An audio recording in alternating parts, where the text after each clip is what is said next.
Hey man, we're gonna go ahead and get started. I'm gonna pray and then Brother Hodges is gonna come up and go ahead and start the process. Oh Heavenly Father, we give you honor and glory. We thank you for allowing us to be here tonight. Father, we just open our ears and hearts to the thing that be receptive to the teaching and instructions that we get. Lord, we just pray, Lord, for all the officers that came, God, that you continue to bless their lives and continue to keep a hedge of protection around about them. Father, we give you all honor and glory on tonight, and we thank you in Jesus Christ's holy and righteous name. Amen.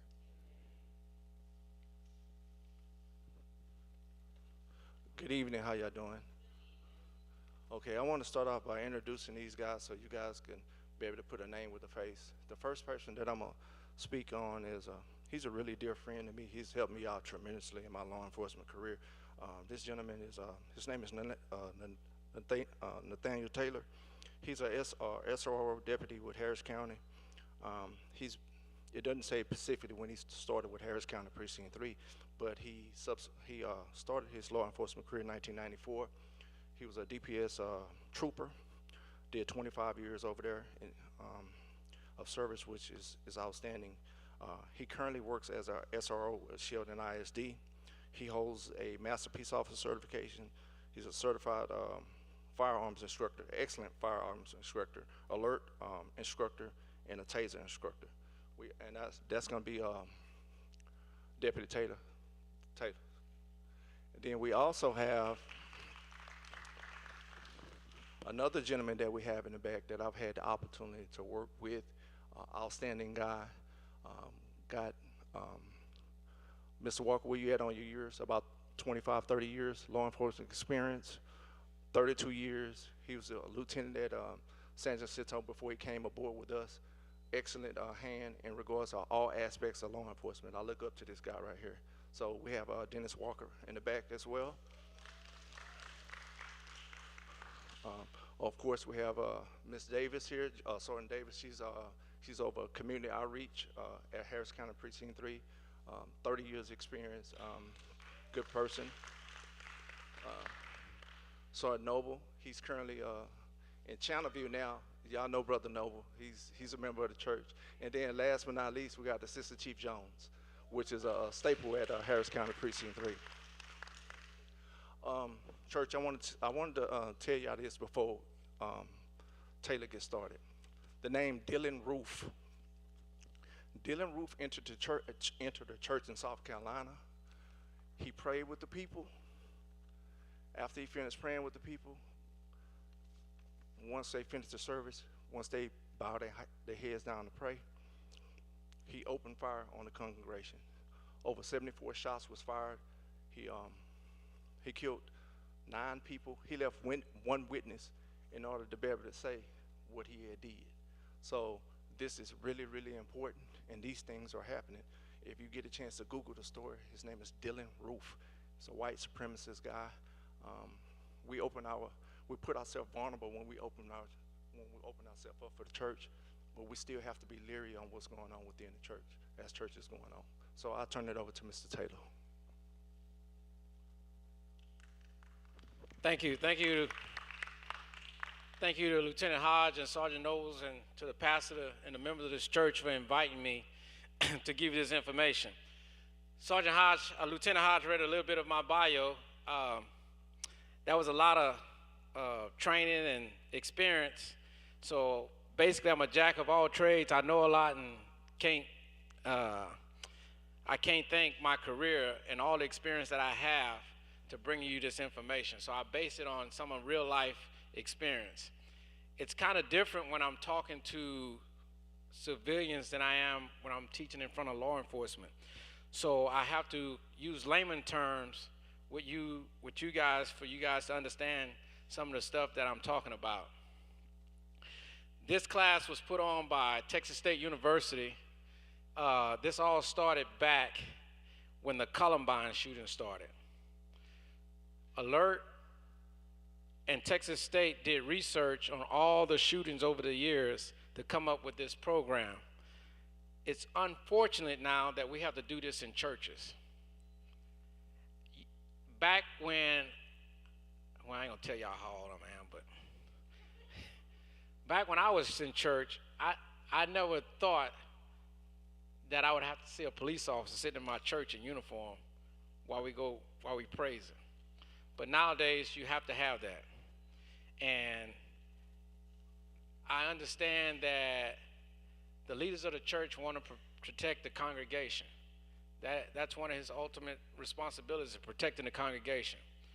So, with that being said, I want to show you guys a short video of the presentation what we're about to see. If you can cue up that video.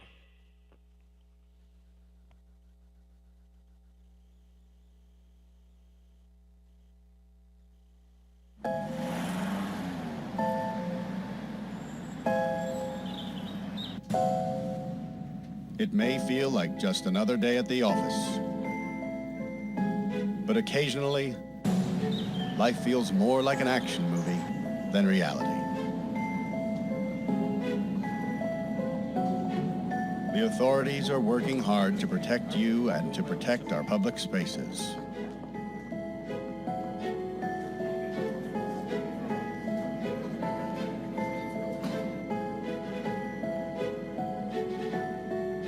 But sometimes, bad people do bad things.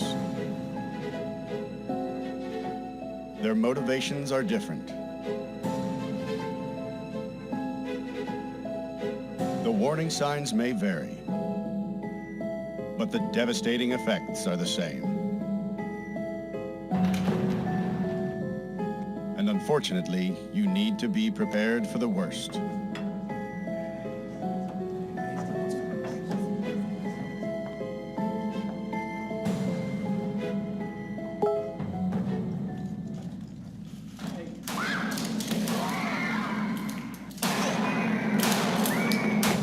If you were ever to find yourself in the middle of an active shooter event, your survival may depend on whether or not you have a plan.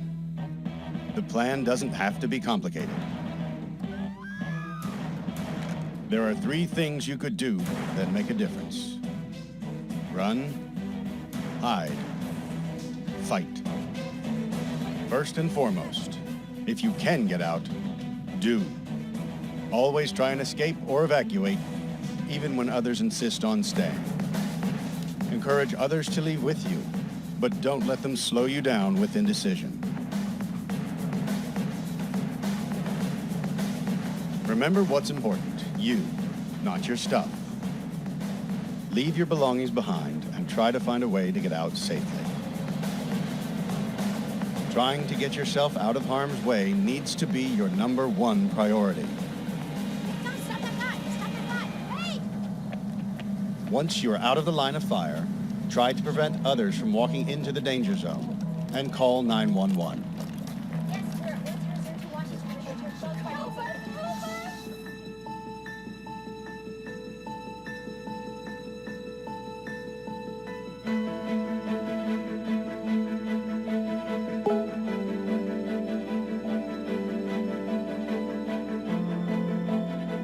If you can't get out safely, you need to find a place to hide.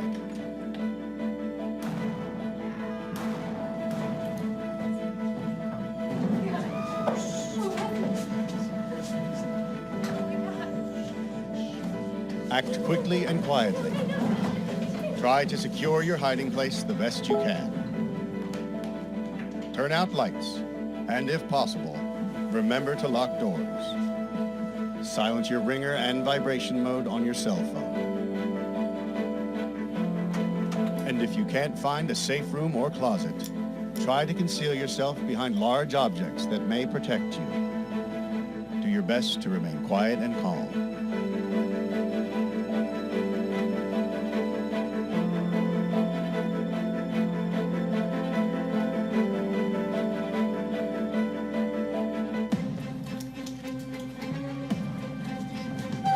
As a last resort, if your life is at risk, whether you are alone or working together as a group, fight.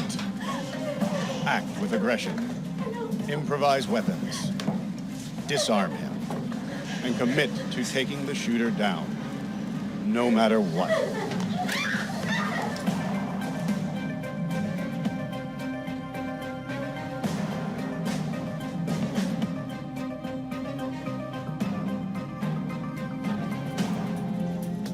try to be aware of your environment. Always have an exit plan. Know that in an incident like this, victims are generally chosen randomly. The event is unpredictable and may evolve quickly. The first responders on the scene are not there to evacuate or tend to the injured. They are well trained and are there to stop the shooter.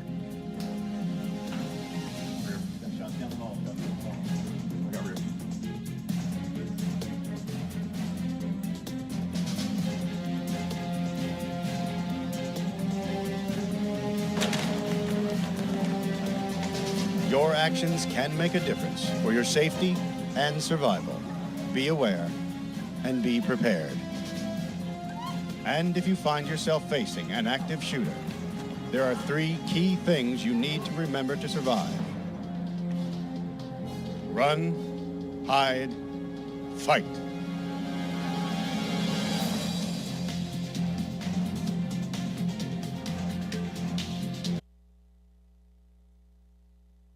Okay, thank you.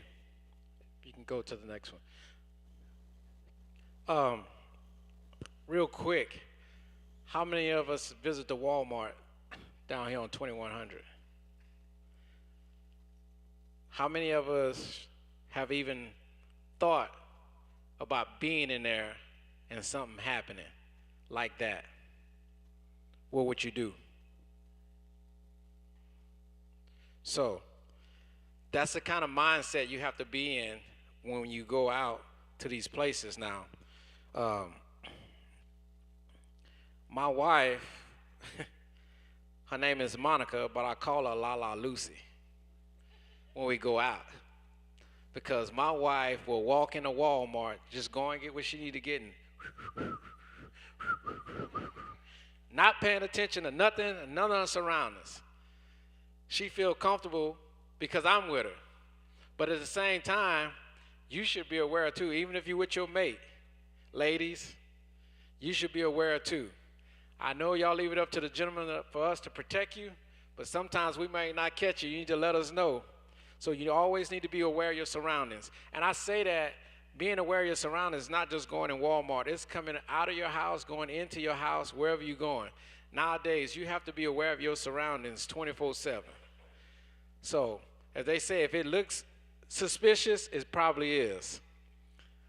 So we're going to go over this civilian response course of active attack events. Next slide.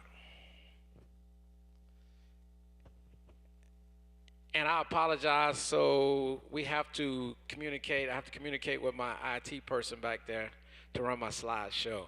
So the active attack events, since 2003, they almost have doubled or tripled over the time until now. It seems like there are more copycats, there are more ideology people, Islamics type people, terrorist type people want to commit harm to normal people. Next slide. So we're going to look at the definition of what an active attack event is versus attempt of a, next slide. An active attack event versus attempted mass murder. The federal definition of an active shooter is one or more people actively engaged in killing or attempt to kill people in a confined or populated area. That is the actual federal definition of an active attack event. Does an active attack event have to be with a gun? Right. We didn't have incidents. What was the most recent? What, New Orleans? We drove the car down on Bourbon Street, and he tried to kill as many people as he could with a vehicle. The guy he's from Beaumont. He was well known. I don't know if some of you guys saw his YouTube videos. He was into real estate. When you saw him, he was very well spoken. He was very well dressed. You'd have had no idea that that's the type of stuff that was in his thought or his mind process, that Islamic type ideology that he was a part of.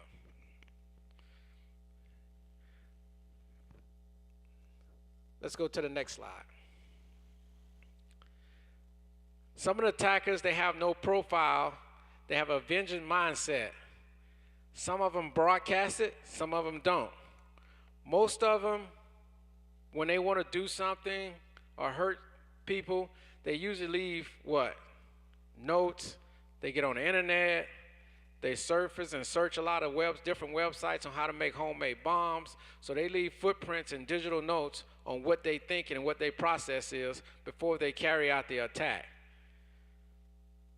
Sometimes it can be different things that leads up to the attack. If we can go to the next slide. Next slide.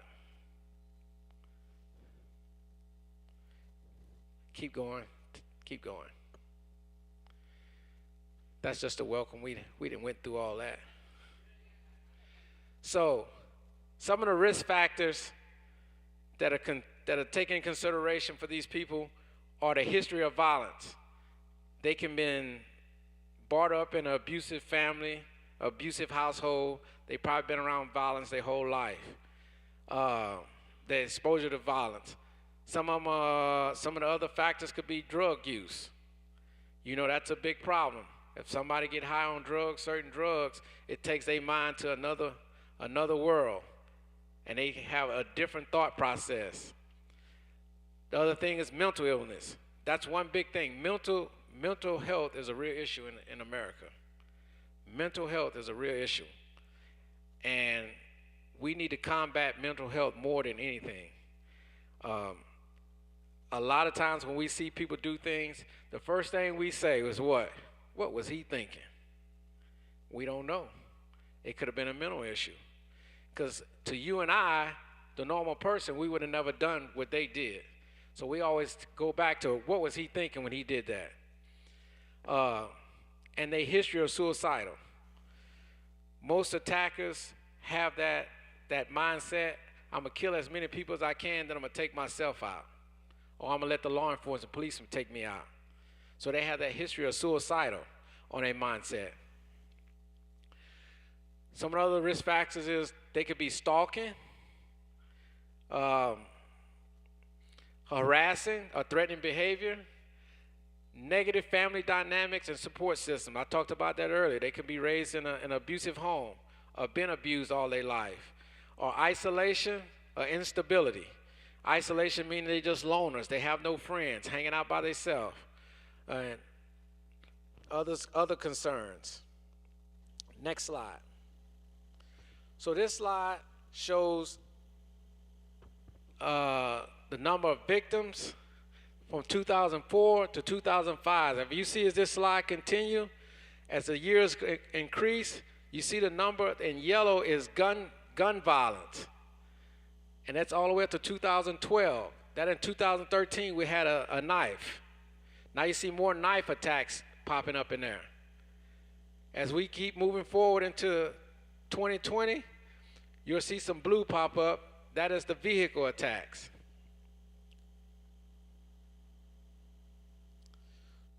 Over 567 active attacks. And I say active attacks because they all were not committed with weapons or guns. Some were committed with vehicles and some with knives and cars. Next slide. Some of the locations of the attacks. I don't know if can you guys see that? It says businesses, over 40% location was business, outdoors, over 20%, schools. Only schools, we would think active shooters was high in schools. Look at schools. Schools is only a little bit over 10%, along with other places. Just a little bit over 10%. We always think schools are the most place where active shooters take place, but that is not true, according to statistics. Next slide. Here's another statistic of the shooting. We have over 36% of the shooters have no connection or affiliation with the place they attack. 64% have some type of affiliation or some type of connection. Like Lieutenant Hodge explained at first about the Dillon Roof in South Carolina, he had no affiliation. He never visited that church. He never been there. Next slide. And this slide says, those who can't remember the past are condemned to repeat it. So in other words, if we don't remember what happened in the past and learn from it, it can absolutely happen again to us. So this is one of the things we want to do, is remember what happened in the past and try to learn from it. Next slide. One of the first attacks we're going to look at is UC Santa Barbara in California. This was an example of pure evil at its best. Do anybody remember this? Show of hands. Anybody remember this one? This guy, he killed 3 people by stabbing him at a residence. Then he eventually proceeded attacking people with a gun on campus and then driving a car over others in the street. This is a prime example why we changed callings from active shooter events to active attacker events. This was a prolonged attack with multiple weapons involved, a gun, a knife, and a car. So this is why we call these things active attackers versus active shooter. Next slide. Who remember this one? The Orlando Pulse nightclub. This is where an Islamic terrorist attack, he killed 49 people. The shooter was connected to the club because he was a patron. He visited there several times. So he had some connection to this place. He was familiar with it. Still to this day, I don't know if anybody figured out why he did what he did. Once again, us normal people say, what? What was he thinking? Next slide. Las Vegas. Who remember this one? The guy was from an elevated position in the Vegas, in the Mandalay Bay Hotel. He killed 59 people, making this the highest active shooter mass casualty since 9/11. In this situation where you're in an open space, my best advice is to you is to get behind something that's be considered hard cover. Something what we call in law enforcement hard cover is like a tree, a solid wall, a brick wall, or something like that. Soft cover would be a bush, just a bush by itself. That's what we consider soft cover. You can't see me, but you still can shoot through the bush and hit me. So my advice when you're in the open air, in an area like this and something like this would happen, if you was at the Crosby Fairgrounds or you at a park somewhere, try to find hard cover to get behind and protect yourself.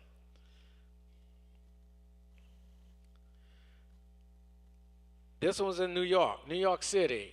I don't know who remember this one. It was a lone truckman. He killed 8 people, wounded 15 with a Home Depot rental truck. This guy, out of this attack, after he was taken into custody, he went to court. He received 8 life sentences plus 260 years in prison. Now, I don't know. I mean, I know we all like to have 8 lives, but 8 life sentences and 260 years, that means he got to die, come back, die, come back, die, come back 8 times. He got to die and come back more times than Jesus did. So, but that's what it was. And this guy was motivated by ISIS. Next slide.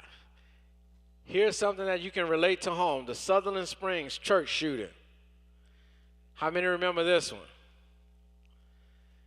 This was a lone gunman. He killed 26 people and wounded 20 more. This person was dishonorably discharged from the Air Force. I don't know the reason or background behind his discharge, but there was obviously something that he did in the military that the military didn't want him. So this shooting began at the exterior of the church, and he started shooting into the attack and moving towards into the church.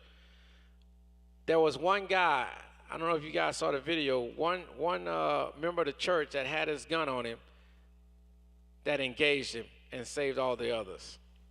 One person. So I don't know what your policy is on about carrying weapons in the church, but that's something to be considered. In my church, we do have a security team. Um, we don't announce it, we don't advertise it, but we do have a security team, and most of us are armed. The only thing that we're concerned about at my church is everybody got a gun in Texas. Everybody in Texas got a gun. So we always, our biggest concern is something happen, and Deacon Jones want to jump up with his sawed-off shotgun and take action, be the hero. I didn't know Deacon Jones was carrying that shotgun down his pants. Now I got to tell Deacon Jones to drop his weapon, but, so those are some of the considerations. I don't know, when y'all building or having a security team, in my opinion, sometimes I think the pastor should know, at least have some idea who's carrying weapons in his church. If they can just, hey, Pastor, I'm hot today, Pastor. I'm hot. I got you.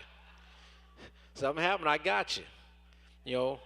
Some people should come up to the pastor and at least let him know, because we don't want you just jumping up. In fact, I never seen this. They say it was this lady.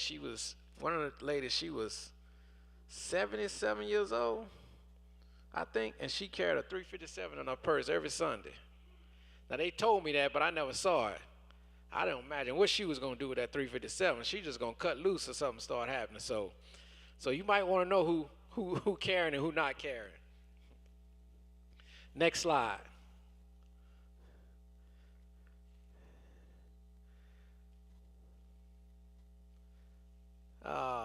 Okay, here we go. Next slide.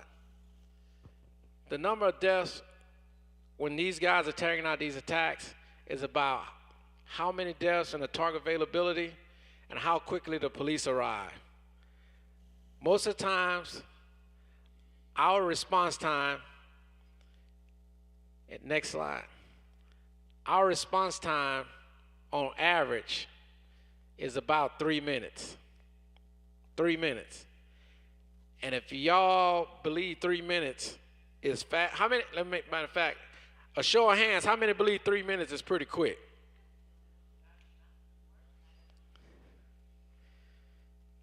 If you get in a fight for 3 minutes, believe me, that's a long time.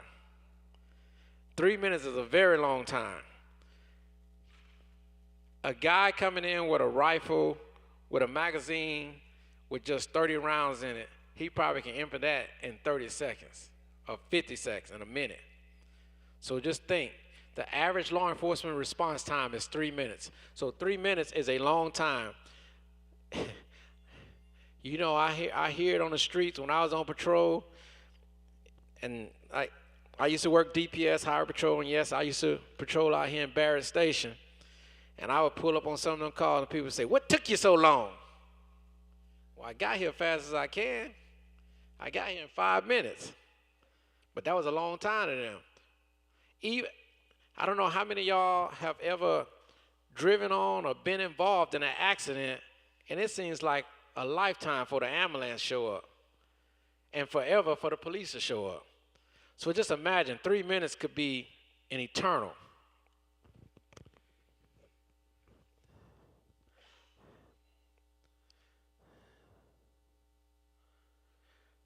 They did a study on the disaster response as the background of science, how people behave in high stress levels.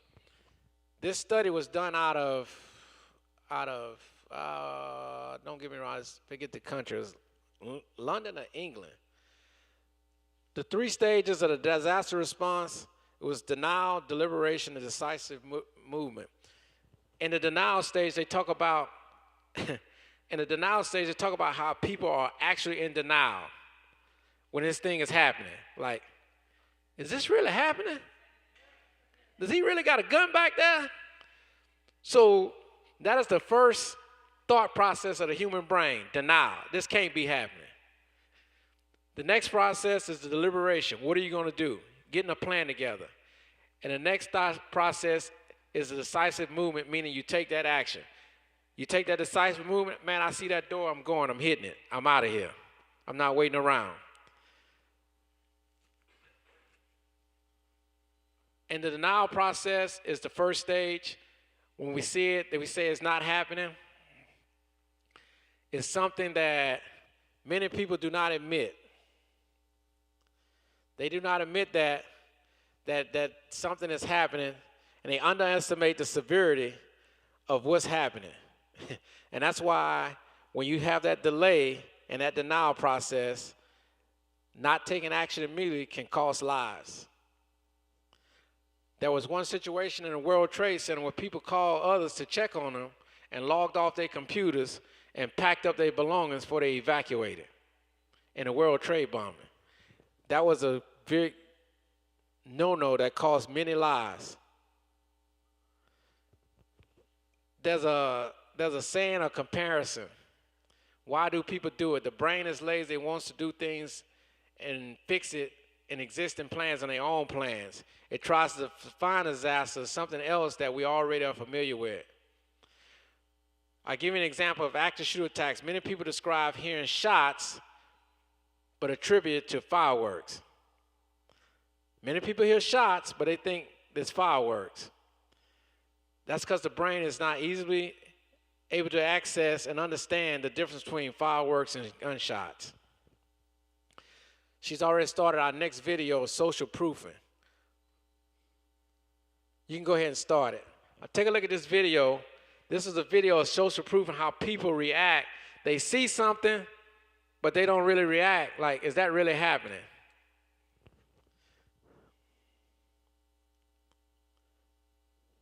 It don't have the sound.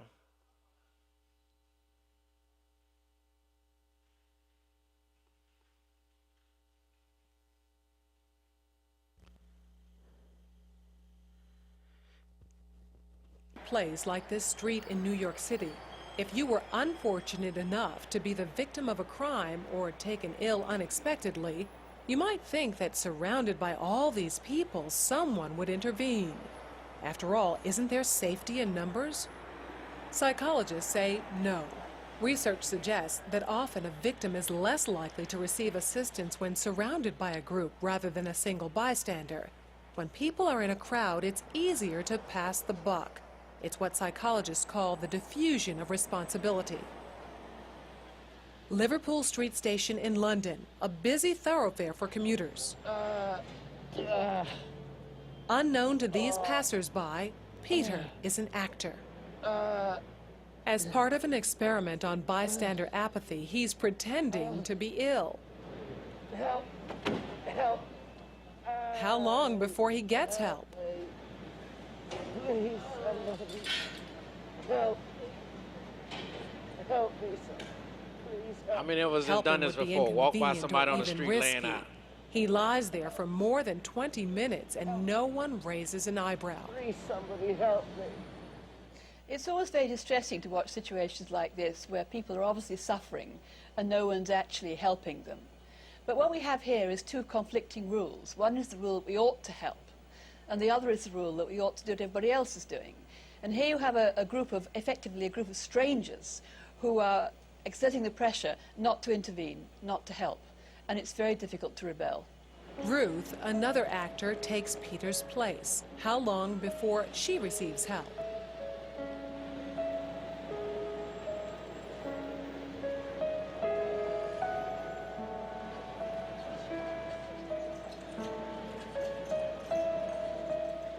Four minutes later, and 34 people have passed without stopping.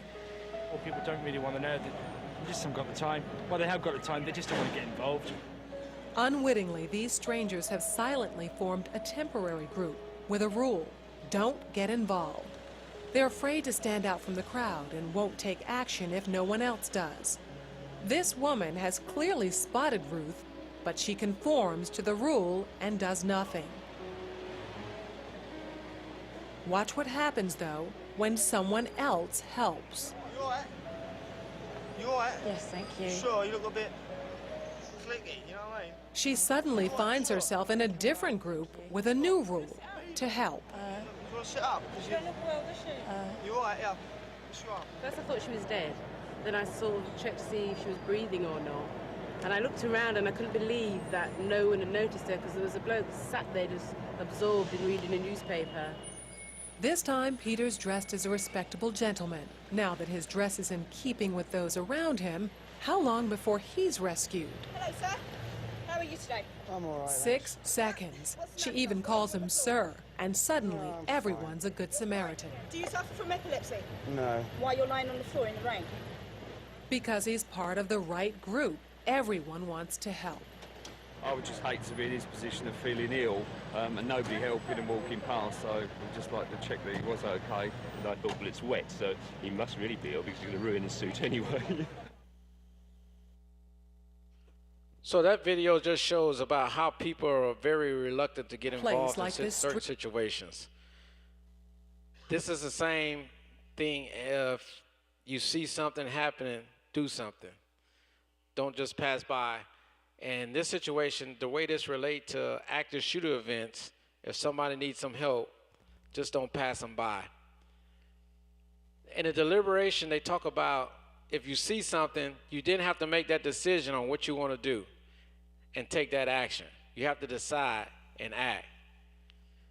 The deliberation part of the phase is broken up in 2 parts. It talks about the human brain and the lizard brain. And the difference between the human brain and the lizard brain is the human brain takes time to think, and it's flexible and it's rational about what it's want to do. If you're in a lizard brain mode, it's a reacting brain. It works faster, and it just happens if you're in a lizard brain mode. That's the difference between thinking of a human brain mode and the lizard brain mode. When these situations happen,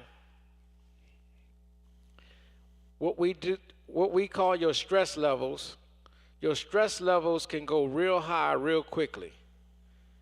In active attacker situations, your stress level response can increase your heartbeat from 60 to 175 beats per second, just like that.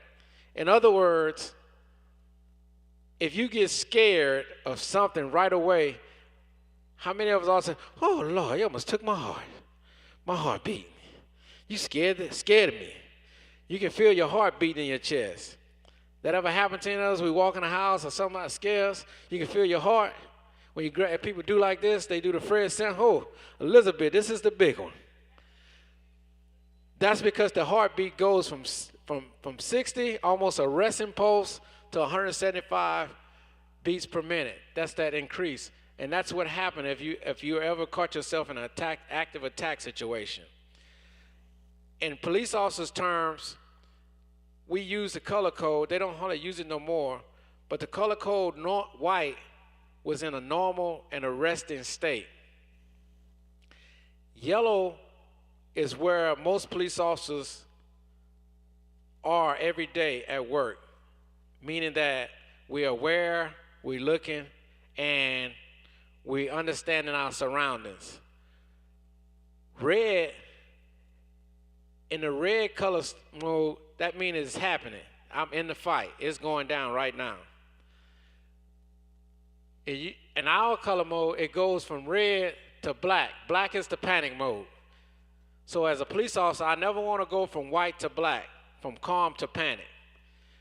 But in civilian terms, and most times in your world, that's what's going to happen to you. You're going to go from white to black, straight panic mode. So always be aware of your surroundings and be in that yellow mode. If you're in that yellow mode, what I talked about, being aware of your surroundings, you can have a better, more chance of handling the situation that you find yourself involved in. Here's a slide. We talked about the run high and the reaction of a situation.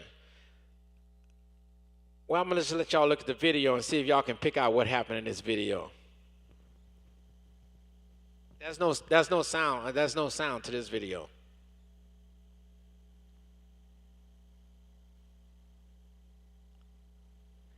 Or is there? I think there is.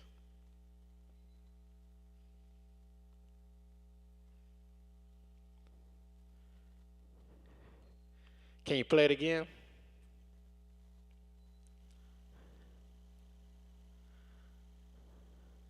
So anyway, as you can see the lady who probably have put her child in that stroller thousands of times before. But something is happening, roll it again. Something is happening where she was in calm white mode, now she going straight to black, panic. She can't get that baby out the stroller, something that she probably done 1,000 times. And they looking, people looking, which way to go, I don't know. These are the type of situations where we're trying to help you avoid. Understand your surroundings. Everything that you do on a routine day, when your mind go into that panic mode, you probably can't do it. Something that you did 1,000 times, as simple as putting your key in the front door. You probably couldn't do it.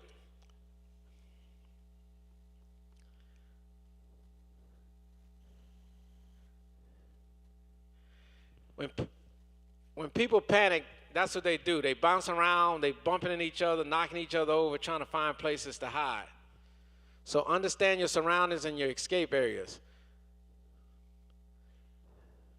In this next slide, this is talk about the deliberation. This is coming up to that Station nightclub. How many of y'all familiar with the Station nightclub event?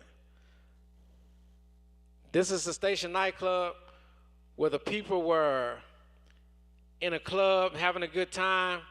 They saw something. They was in that denial mode. They didn't believe it was happening. The club was actually on fire, burning down, while they still was waving their drinks. Hoo, hoo, raising it in the air. And the club was burning down. People was in denial stage. Can you roll that one? As you can see on the side, got a clock. The pyrotechnics caught the curtains on fire in the back by the stage. The smoke started filling. They thought it was part of the show. One person trying to tell people to get out. You see him pointing, hey, get out, get out. But nobody listening.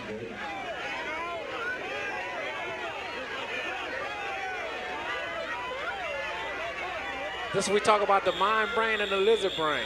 Some people was in denial. This 30 seconds later, now the fire alarms are going off.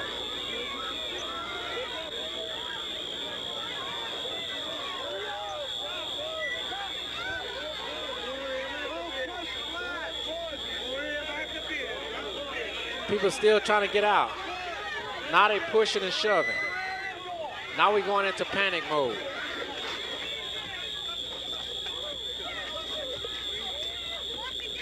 One minute in, people still trying to get out.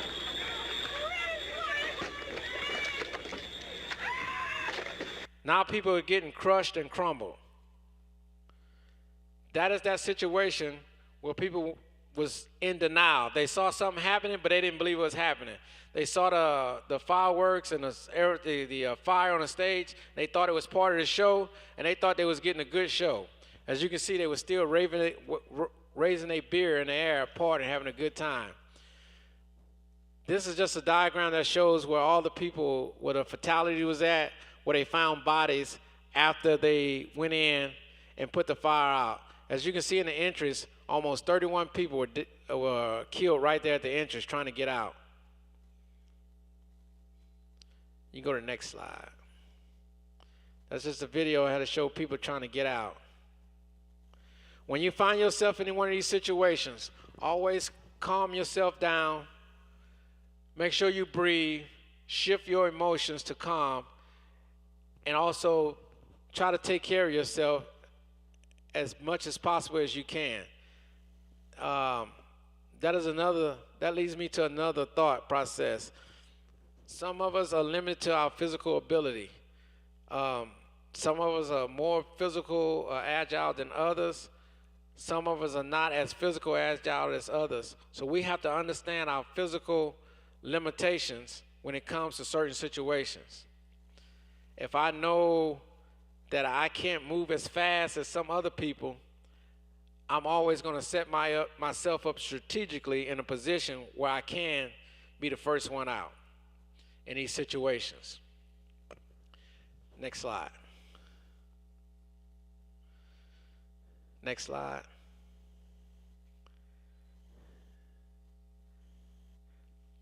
Rick Rescoliola, who is he?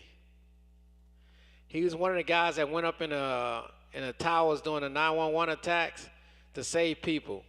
He made that decision, and he devoted his life into protecting his coworkers. He was one of the firemen that went up there to save the other people. In other words, he made that decision in his mind to go back and try to save other people. He died in the Twin Towers in 911. He was one of the guys what we consider one of our heroes. Next slide. Little less than a month ago, 3 childhood friends were on a train bound for Paris when they heard a gunshot. Amid screams and commotion of the passengers, they quickly focused on a man wielding an AK-47. Almost instantly, one of them said, "Let's go," and the 3 ran toward the shooter. Those 3 friends are with us here today. Thank you, Alec, Spencer, and Anthony, for what you did on that train and for joining us here. This is the one to talk about the 3 And that's military because guys on the after train Alex when they was said, on the "Let's train and they go," had attacked. There was a one attack on the train, and these guys attacked him and saved the other passengers on the train. They don't go into too much details about that. I don't know if y'all remember that event. In the civilian response, we talked about the not denial. I want you guys to listen to something.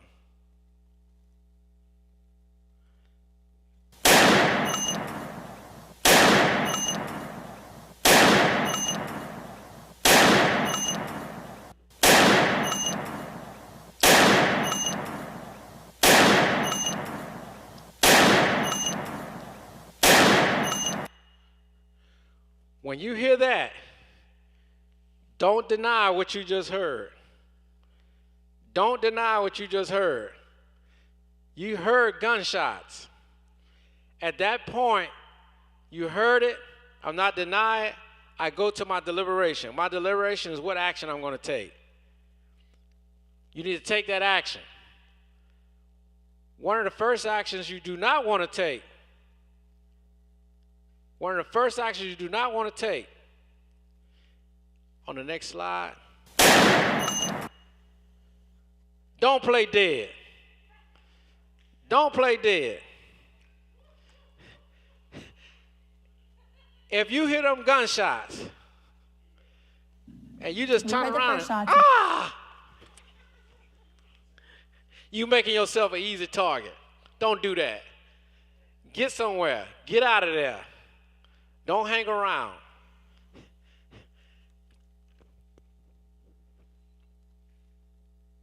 On the next slide, here's this guy. What is he doing? He hiding and hoping that they don't find him. There's a problem with that. If you just hiding and hoping you don't be found.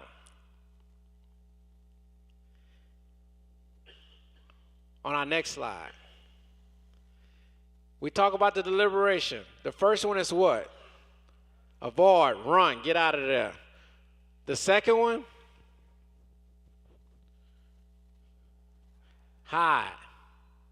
Not the first one, the second one, if you can't get out, is hide. And the third one, the last one at least, is what? Defend yourself. Fight your way out. On this next slide, this next video, it's going to show an example, and I'll set you up for this video. They were having a board meeting, and a guy came in there wielding a gun, and you can see the board members, they are in denial. Does this guy really have a gun? Until one lady tried to do something and take action, and everybody else just sit there. So watch this video and tell me, what would you have done if you found yourself in this situation? And from the technology that knows it's on the chart that you have there, and it's part of the plan that we have, that the workshop we're going to have following this meeting, but this would be the first step in that whole process. I have a motion.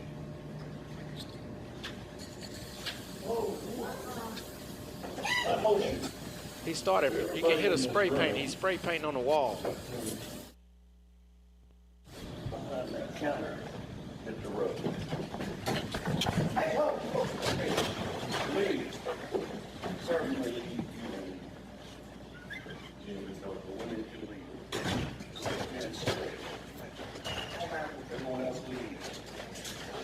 exit. Everyone leaves. That lady grabbed her purse. I guess that means me. I'm out.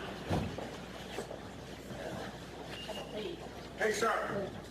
John, just let him talk. He's talking. John, go ahead. He was holding the board members hostage. One lady, look at her. She come behind. Sister Green. Sister Green tried to do something. Everybody else just sitting there. So tell me, if you'd found yourself in that situation, what would you done? You'd have helped Sister Green out? But at least she tried something. If I'm going to go down with a fight. That leads me to my next slide. Leave ASAP. Y'all saw the one lady, she did that. He said, go ahead and exit. She did it. She followed his direction. She grabbed her purse and got out of there. Know your exits. As I sit in this room right now, I see 3, 4 exit doors. I was looking for one in this corner that's not. Know your exits. Those in the front, that would be your exit doors. Those in the back, halfway back, those 2 doors, those 3 doors would be your exit doors. So know your exits in your building. Next slide. As you can see, this guy goes in with a gun. And somebody know the exit door. They out of there. You see somebody coming in with a gun, he went out, he had a chance to get out, and he hit the exit door real quick. This is when we're talking about know your exit doors. So, we need to consider secondary exits, but in this building, we don't have too many secondary exits in this building, I don't think so. We only got those 2 in the back and this one, correct? Oh, where? Oh, we got upstairs. Okay. We don't have nothing behind here. Okay. So just know your secondary exits if you had to evacuate in emergency. Now, mind you, we're talking about active shooting, but this also could be a fire too, a loss of power, or a major disaster, hurricane, tornado. You need to know that too. So this don't only applies to active shooters or active attacks. Same thing in Walmart. Know your exits in Walmart. I mean, I know everybody like going to Walmart. Don't run into the meat department if there ain't no exit door back in the meat department. Or to the stock room. Know if they got a door back there first before you run in there. So, next slide.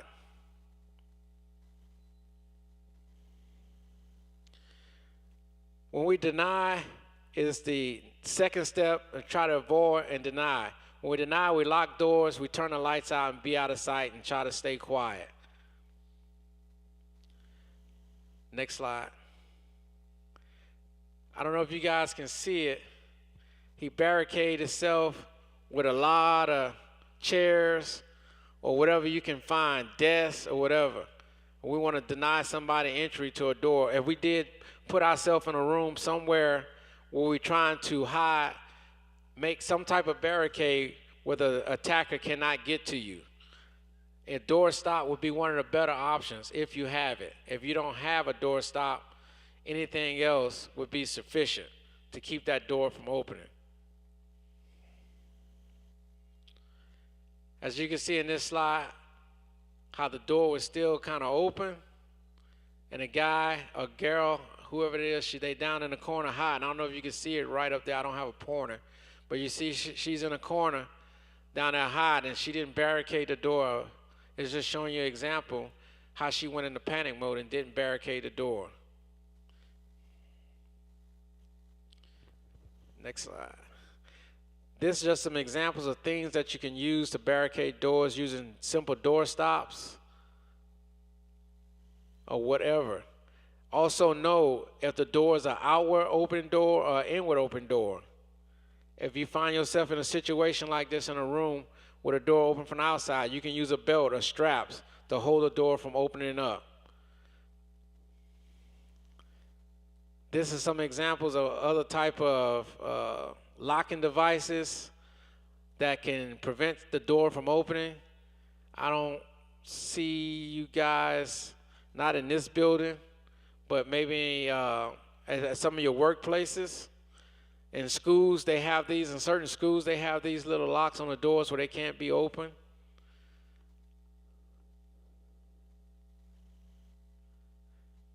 On this next slide, this is another video talking about Sandy Hook. Who remember the Sandy Hook shooting? So this is an interview with some of the teachers from Sandy Hook. All day we have met people who remind us what teachers do, how much they care even in the face of terror.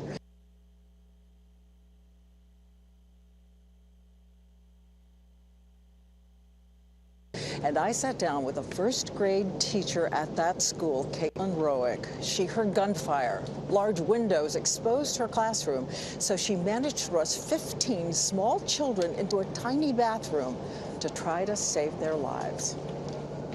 I put one of my students on top of the toilet dispenser. I just knew we had to get in there. I was just telling them it's going to be okay, you're going to be all right. I pulled a bookshelf before I closed the door in front of it. So it was we were completely barricaded in. I turned the lights off. Did you tell them to be quiet? Did you worry about one of them? No, I told them to be quiet. I told them we had to be absolutely quiet because I was just so afraid that if he did come in and then he would hear us and then he would maybe just start shooting the door.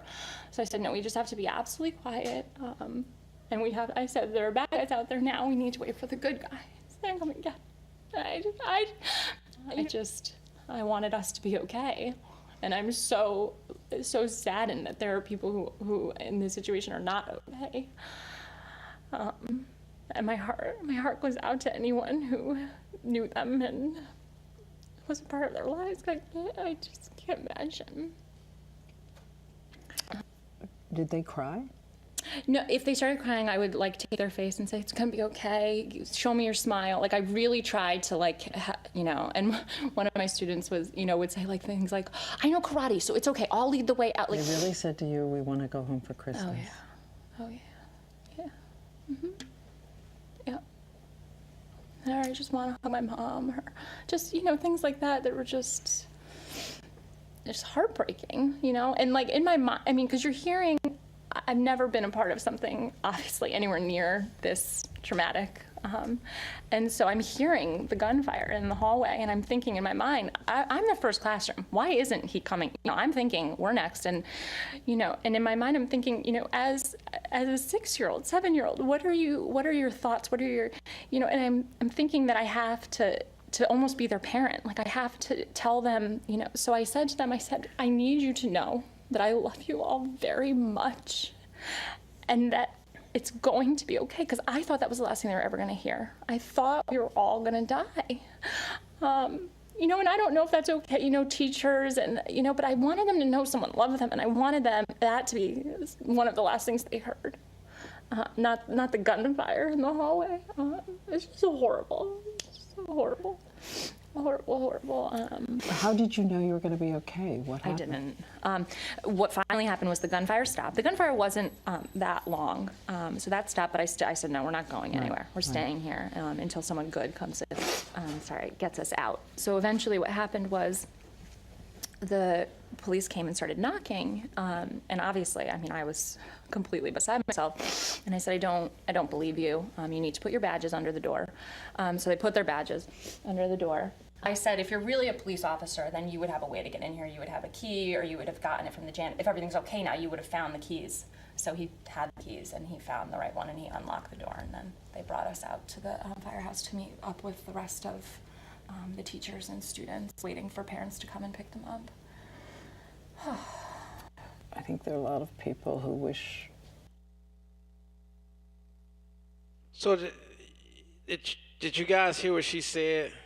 She said, I just want to go home. I just want to go home. That kind of remind me when you're on that ride at Astro, when them roller coasters just going so fast, you want to tell the operator, just stop this thing, let me off. That's where her mindset was at. I just want to go home. I just want to go home. And then she had hid herself so well. When the police came, she didn't want to open the door for the police. She said, if you the police, go get a key and let yourself in. She was not opening that door. So that goes to show you what her mindset was at the time of this event when it was happening, I want to go home, I want to go home, to when it was over, she didn't even want to open the door for the police. So she was set on staying safe in that room. She could have stayed there for days if nobody would have found her. She was not coming out because she was that traumatized by the event and in that room with those kids.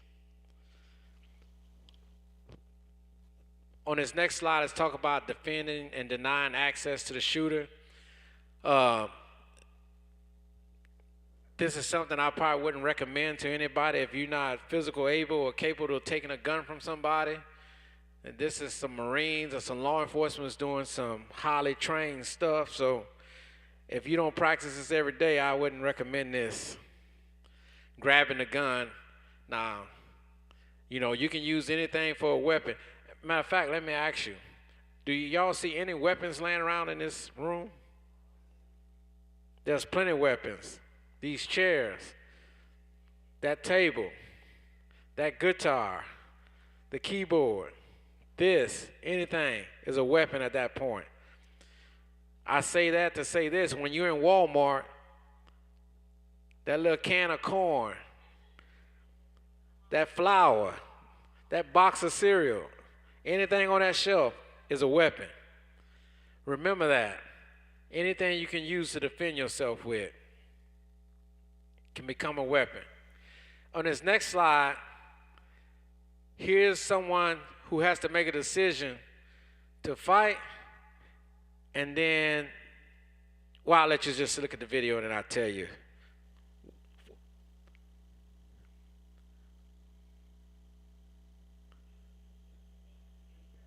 That's right, he grabbed that bottle of wine. But then, the lady in the blue, what does she do? She play dead. And the other lady, get out of there. So, as you can see, everybody have a different reaction in a heightened alert situation. If you could play that video again.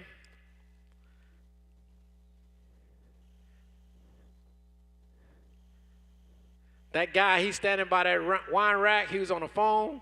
He said, you know what? If I'm going out, we going out with this bottle of wine. Everybody else gathered at the end trying to avoid him from coming in the store. They see the opportunity. The other lady said, that's it, I'm dead. The other lady, she didn't want to go with the other people, so she delayed. Then she decided to run. So you see how those split-second decisions can cost people lives. You have to make that decision immediately. Am I going to run out of here, or am I going to fight or defend myself? This is what we're talking about, this whole presentation, about avoid, deny, defend yourself. This next video is the next slide talks about Lieutenant Brian Murphy. He says, I'm not going out in the parking lot. I'm not going out like this. I'm not going to let my wife down. I'm not going to let my daughter down. And I'm not letting my stepkids down. He was in an event and he had that mindset to keep fighting. He was in an active attack, but he decided to keep fighting. As you can see, he was attacked by, I guess, a knifer. He got slashed by right down from his ear, almost down to his throat.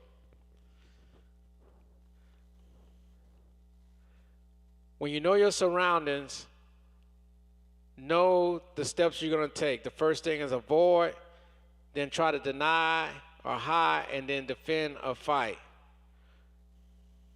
What you do matters. What you do matters, because you have to make that decision. You have to make that decision real quickly. I'm almost finishing up here. Are there any questions at this point? Does anybody have any questions? All right.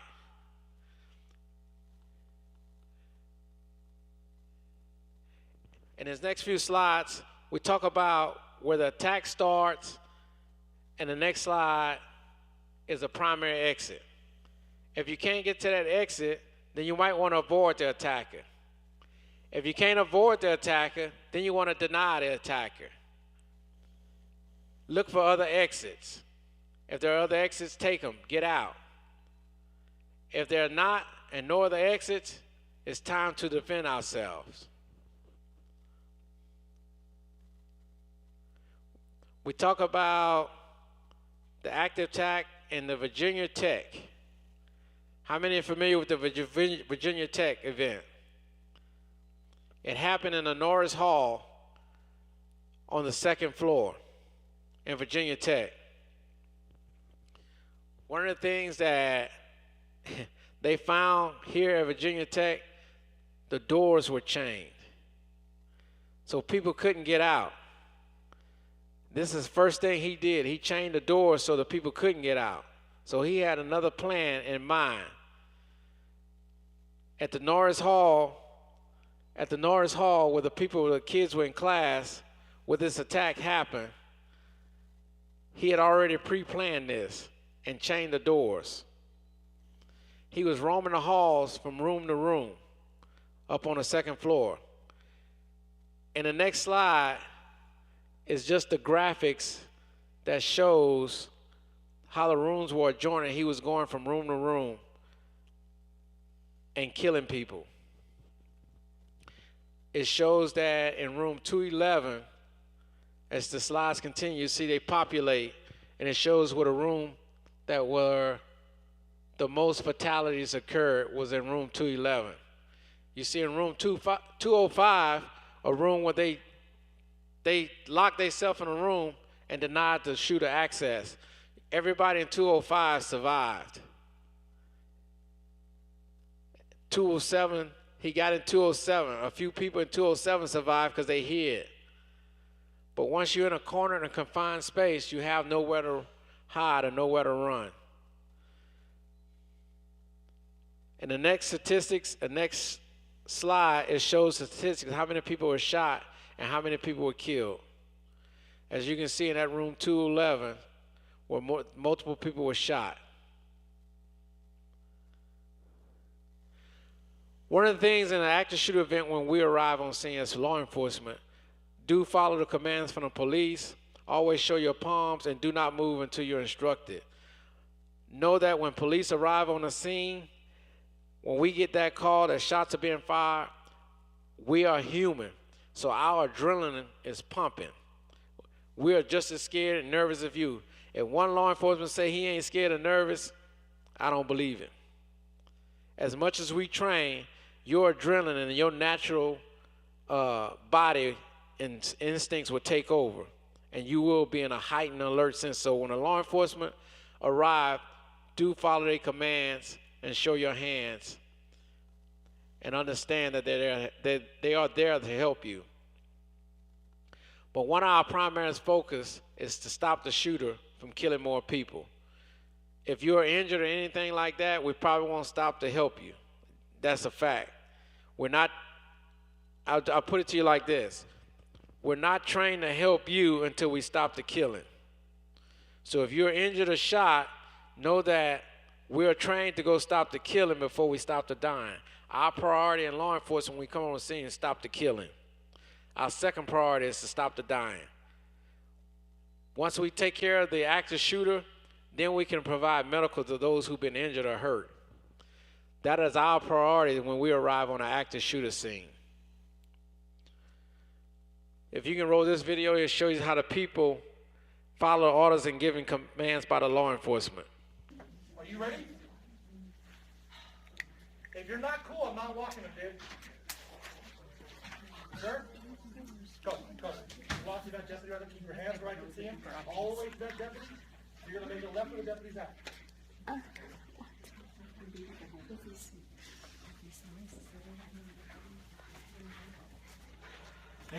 Thank you. Try to relax, everyone. Try to relax. I'll take a bullet before you do. That's for damn sure. Just be cool, okay?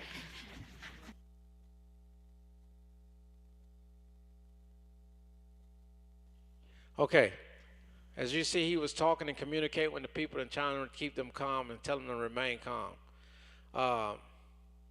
Some of the things, trained medics will be there. It might be delayed. People need help. Seeking additional training could be somewhat to your advantage. If you ever find yourself in these situations, knowing what to do when somebody is severely injured or wounded. Some of the training that you can seek out there, they provide these classes that they call Stop the Bleed, How many of us are familiar with tourniquet use? Most of all of us are familiar with tourniquet use. A tourniquet is one of the most prominent devices to use when somebody is bleeding out severely until professional medical help can arrive on scene assistance. That's what I was talking about, to stop the bleed, empowering civilians. You can take those training classes and stop the bleed. Some of the personal issues are from these experiences. You can experience mental trauma and develop a critical incident stress management plan after you've been involved in some of these things. They always say we don't name those people who committed these horrific crimes of acts of violence. We don't mention their name, give them the accolades, or give them their word, what they was looking for. Most of them want to be recognized and known. So a lot of times we don't say their names. This is one of the teachers from Sandy Hook, Victoria Soto. She was one of the first grade teachers that was involved in a Sandy Hook.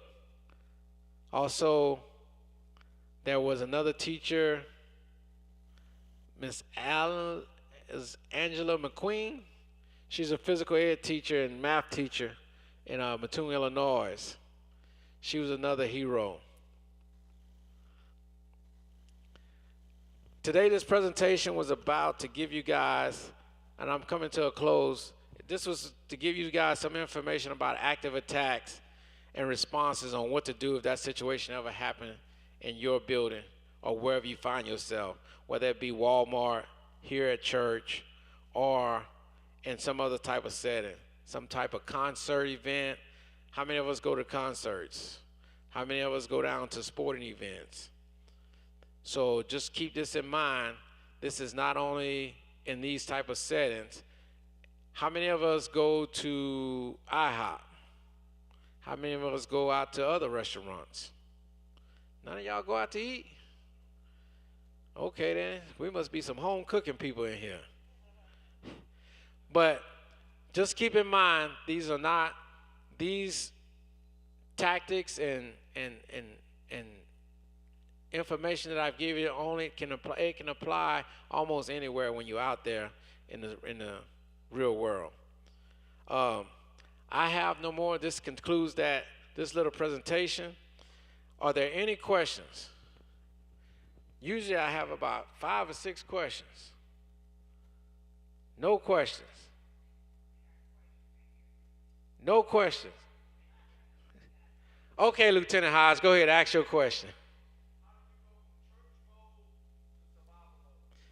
That's a good question. That is that mindset.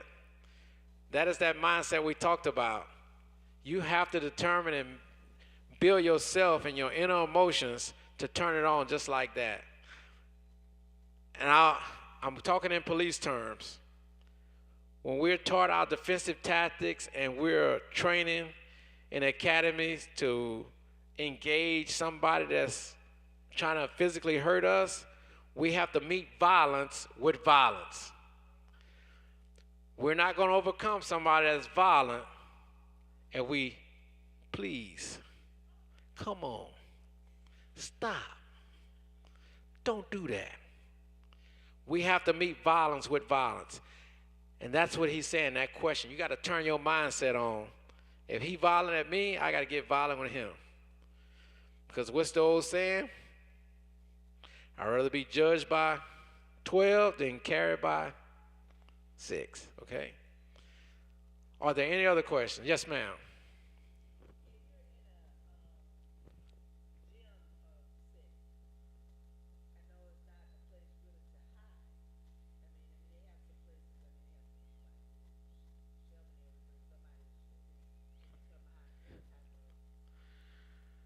So, she said if you're in a gym area, now that is dependent, and you're in a high school gym, or you're down at the Toyota Center.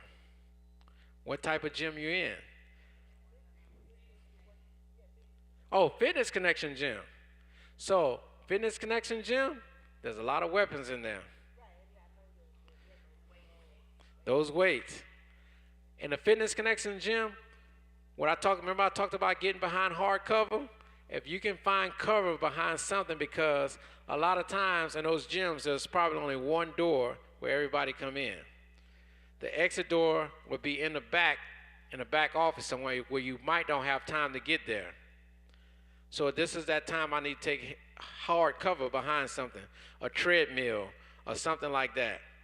But at the same time, I'm going to tell you, when you're taking cover, don't take your eyes off on what's happening, because the danger could be coming towards you. So know that you're taking cover and still trying to keep an eye and see where the danger is coming from. And I'm looking around my surroundings. Whatever weapon I can get my hands on, 10 pounds, 20 pounds. If I can lift 40 pounds, I'm using it or swinging it. So, what was the question? Somebody had their hand raised over here. You had a question?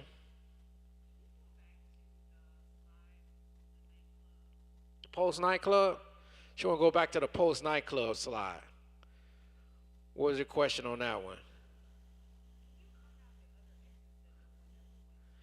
Oh, they went to the front. Yeah, they didn't get to the back. Go to that one.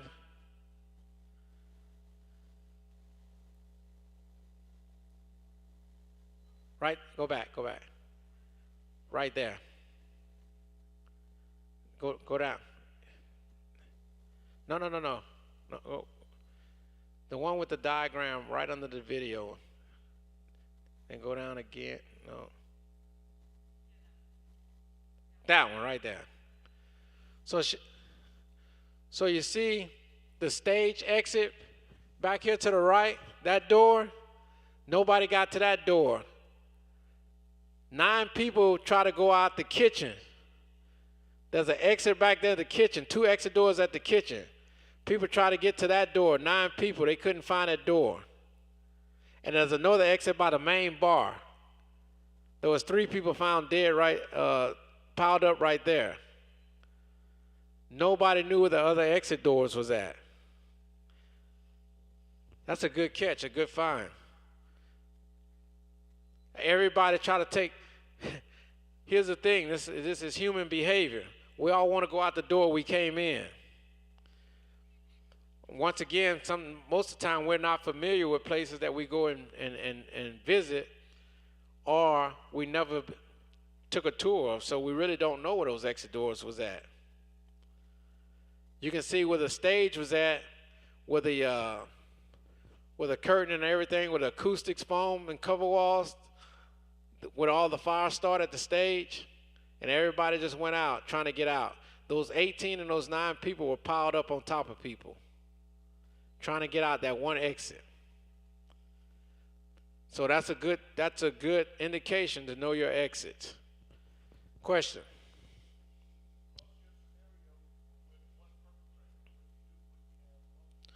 Good question. We always say if there's one, there's 2. We say that in law enforcement. If we come in a building looking for an active shooter, we're always looking for 2. Statistics shows us that the only one so far was the 2 in the first shooting in Columbine, there was 2 shooters. Throughout history, there have only been 1. If there's 2, everything still applies.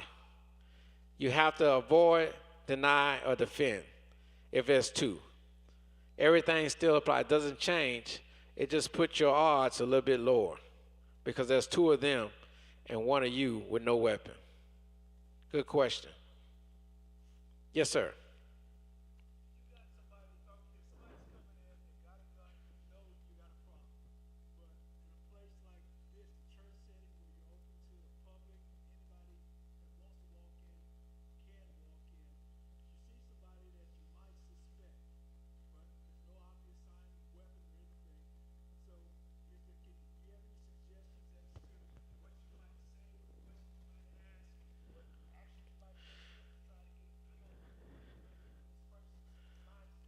So, he asked a question, and it happens at our church.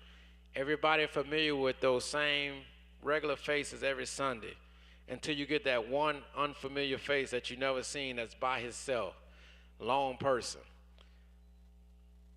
in our church, if I can get Sergeant Nobles, you come up front.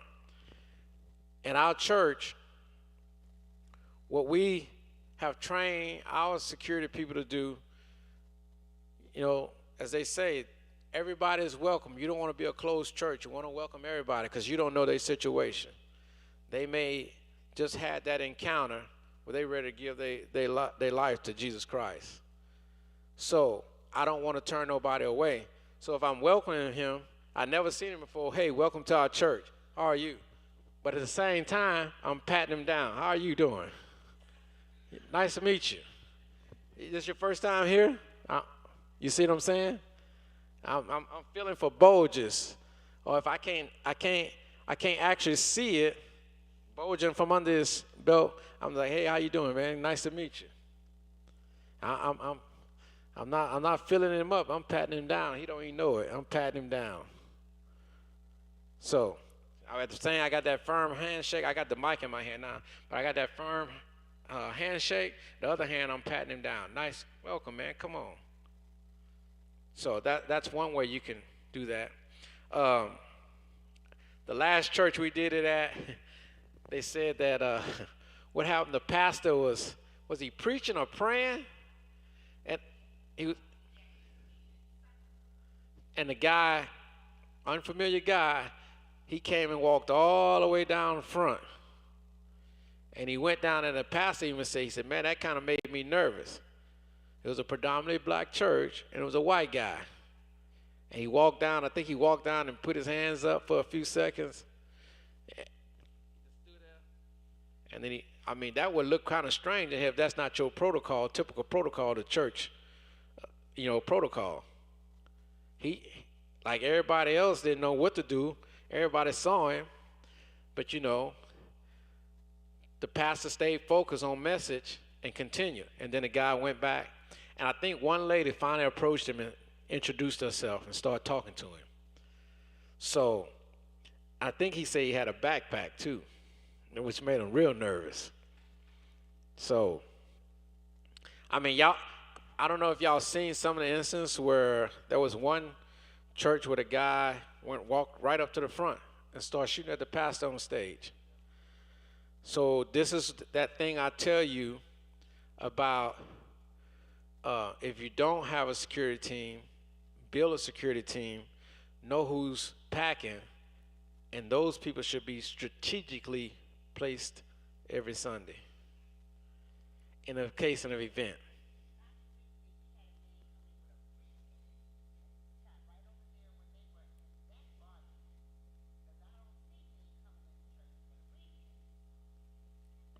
So, did anybody approach him?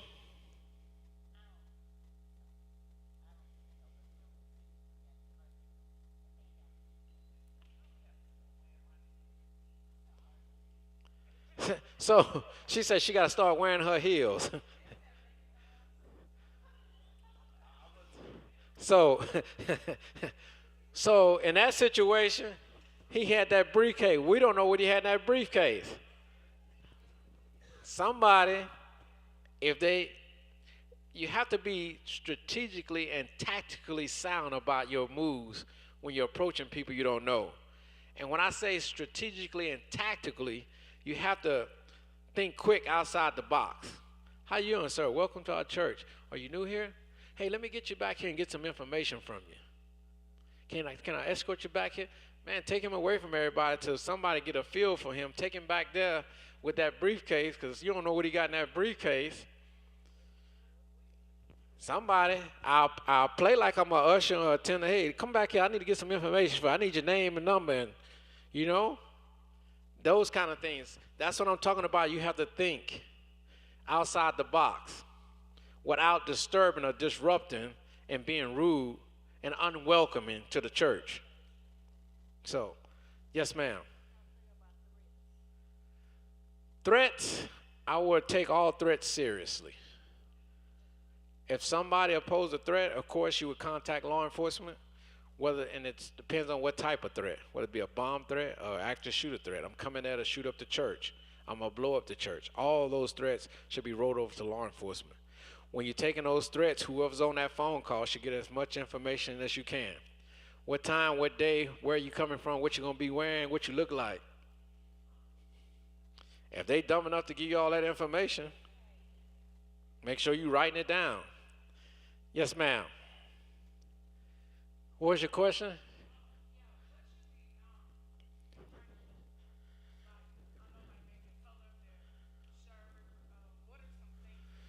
Some of the things she said, what we should be looking for, whatever is not normal.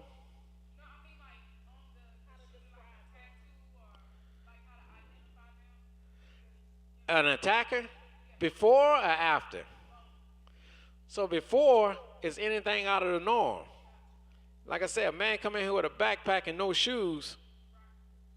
I mean, do y'all allow no shoes in here? No socks, barefoot? I mean, you allow it, but if that happens, is that normal? That's not normal. I can't tell you identifying by color of shirt or something like that. I mean, he might not have no shirt on. Is that normal? It's just whatever is out of the norm. What your norm is here every Sunday, or what looks like out of the norm. Yes, sir.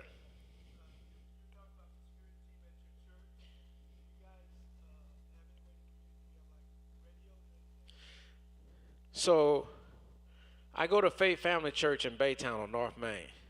I don't know if any of y'all visited that church before. That church is huge. We have 4 services on Sundays and 1 on Saturday. They average about 1,500 people a service. So we do have radios, and we have people stationed in particular areas in the church, in the kids ministry, in the back. We have pastor security. We have security for the pastor's wife. We have security for our guest speakers when they come. So that church, and we started out in Sterling High School. We started with about 25. We have over 68, almost 70 people on the security team because they serve on different services. We encourage our security team to sit in the service, attend the service, and then serve the next one. So that's how we do it over at that church, and because it's huge. But here in this church, like I said, not even if you don't even have a security team, just those people that are licensed to carry and are proficient with their firearm. As Lieutenant Hyde say, I am a firearm instructor. I love to shoot. I know Sergeant Nobles love to shoot. So you need to find out those people in your church that love to shoot and good shooters and carry weapons. I just don't want anybody carrying a gun in church. Because if you shooting at A and hit B, the law does not cover you. I'll say that again. If you shooting at A and miss and hit B and accidentally fatally injure B, the law does not cover you. So you need to be proficient with that weapon if you're going to carry one, and if you make that decision to carry one. So I think there was a question over here somewhere. I saw somebody else hand up.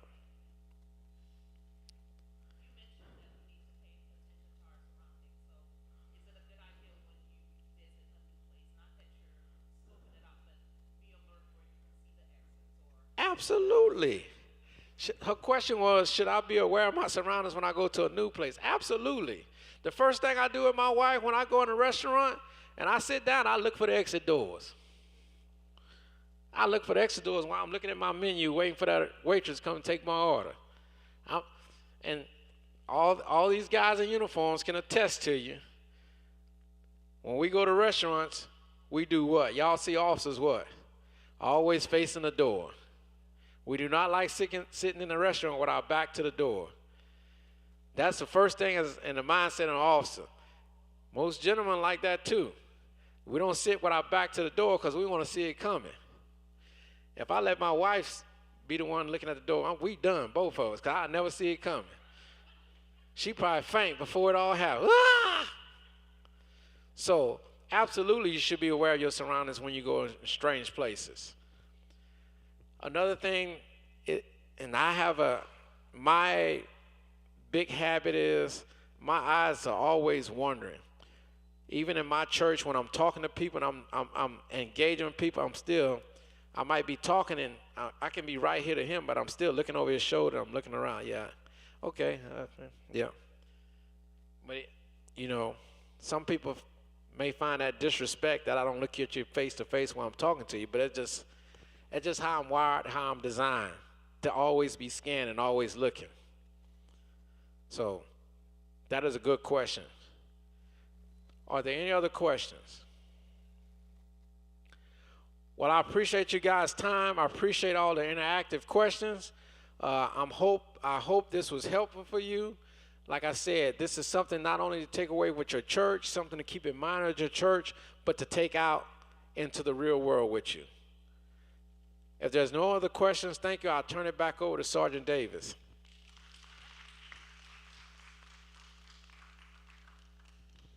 Good evening, good evening.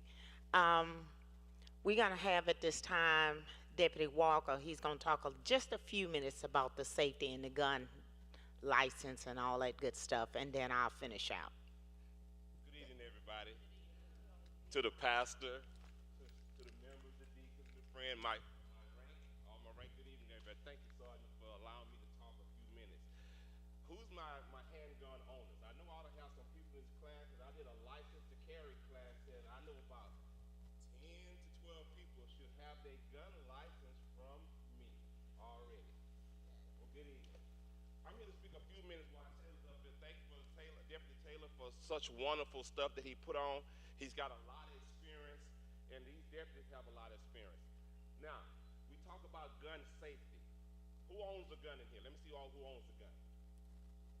Who totes a gun every day with you? Every day. All right. Well, we know the officer does. Okay.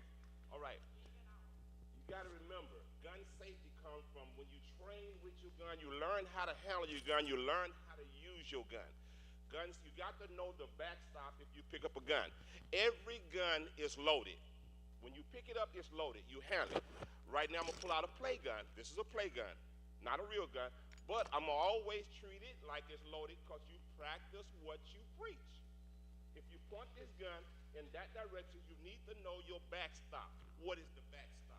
What's behind you shooting? It could be a daycare center. It could be the kids in that building. It could be somewhere where somebody could get killed. You have to know the backstop. Now, I do teach the license to carry. Everybody mostly told in here under the permitless law. That's the new law. That's the law that the government say you don't need a license. But do you know how to carry? If a police officer stops you on traffic, what do you do? Can anybody tell me real quickly? I can't hear you real quick. No, you don't have a license yet, because most of the people toting without a license. What do? You let him know. Can the gun be on the seat of the car? No, it cannot be in plain view. Some people put the gun on the dashboard. Some people put on, it has to be concealed if you do not have a license. Now, if you have a license, it's two ways you can tote it. Open carry or concealed carry. You can't tell I got it. But as Sergeant Noble says, on this church door, am I right? You have two signs. The only reason you didn't see them today because y'all replaced the glass. You have the 3006 sign, meaning don't come in here. 3007 sign, don't come in here to open carry. And you have the concealed carry, 3006, don't come in concealed. But guess what? Now they have a new sign, 3005. If you come in, he put that sign on that door, you come in this building, and that 3005 is up, and you don't have a gun license, you can be arrested. Most places done took down the 3006 and the 3007. They want you to have a gun license. I did teach the class back there. The class was 5 hours, but now you can go online and do the classroom online at your own leisure. It's only $45. And then you call the instructor, he meets you at your range and do the shooting.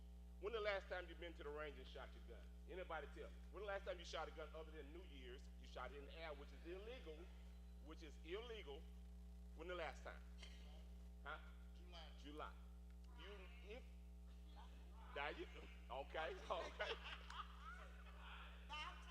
Ladies and gentlemen, if you're going to tote something so deadly, you need to practice.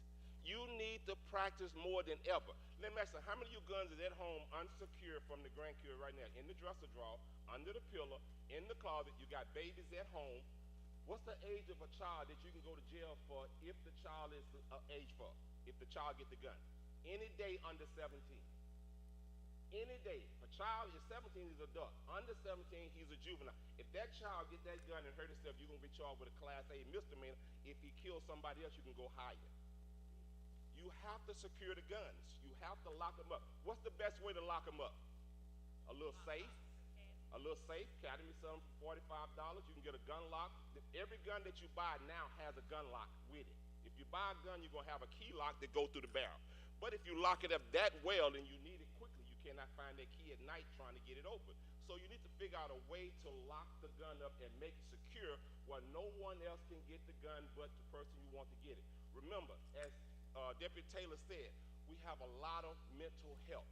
Who you think commits, what guns you think they use commit suicide? Yours. Your family member find your gun and commit suicide with it, it's bad.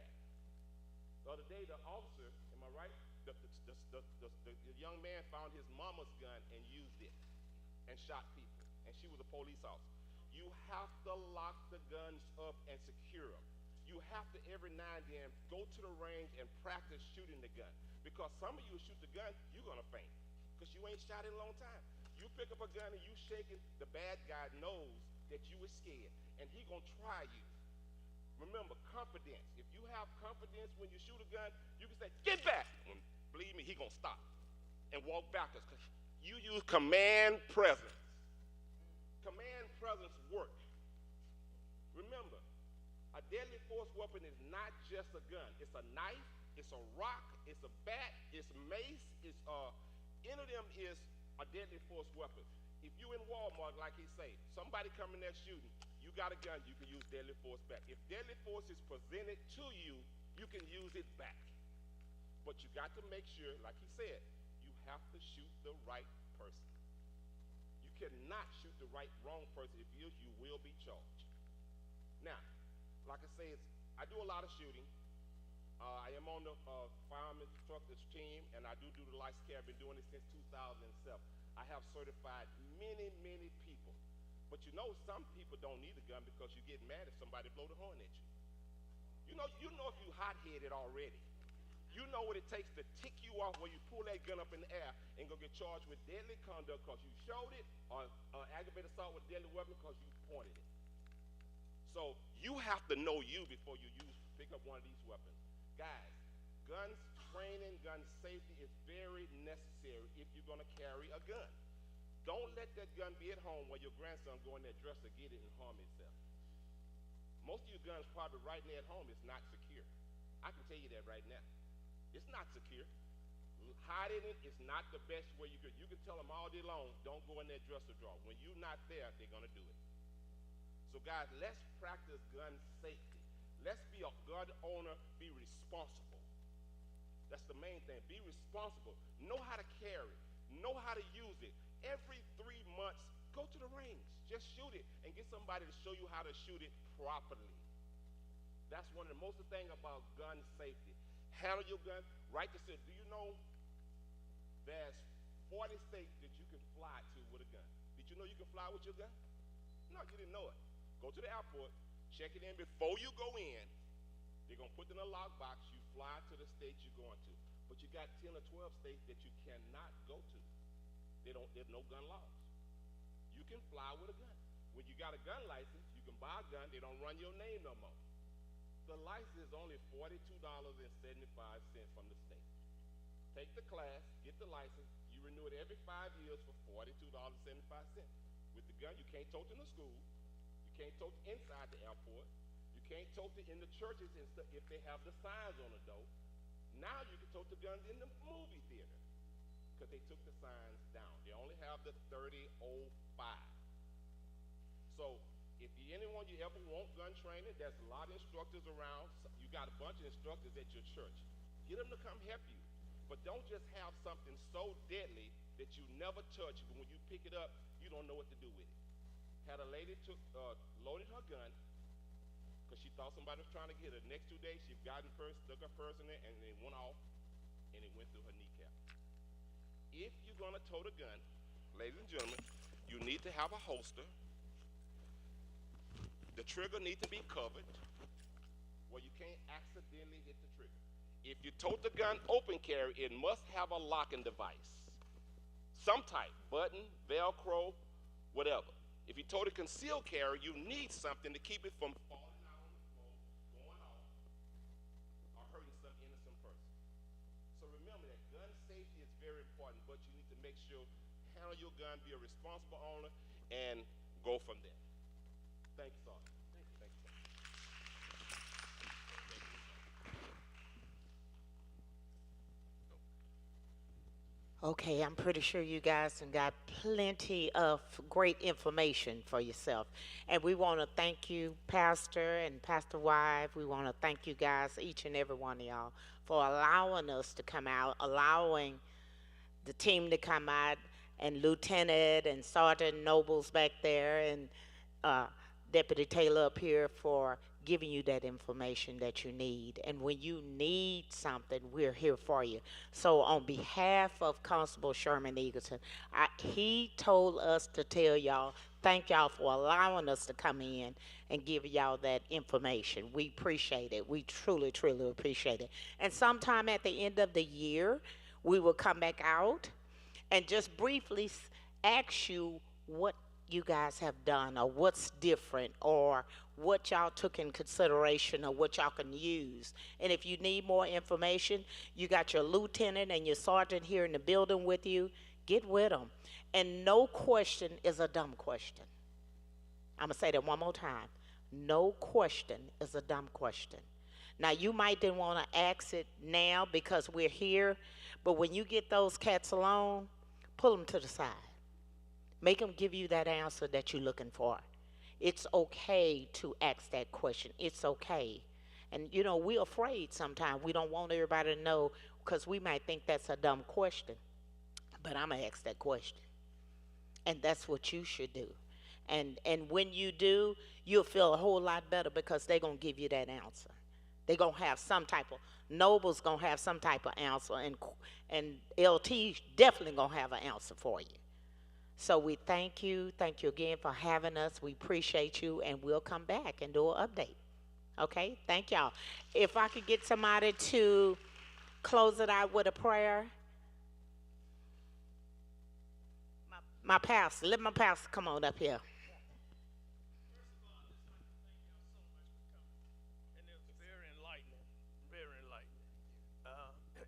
I thank God, and I thank all of you for coming out, and I pray that all of you got something. I know I did. So let us stand. Most eternal God, we give you honor and glory, and thank you for all that you have done and you're doing in our life. And we pray a special blessing of our officer, that you keep them and protect them wherever they go and their families. And Father, we give you all the glory. In your holy and righteous name we pray. Amen.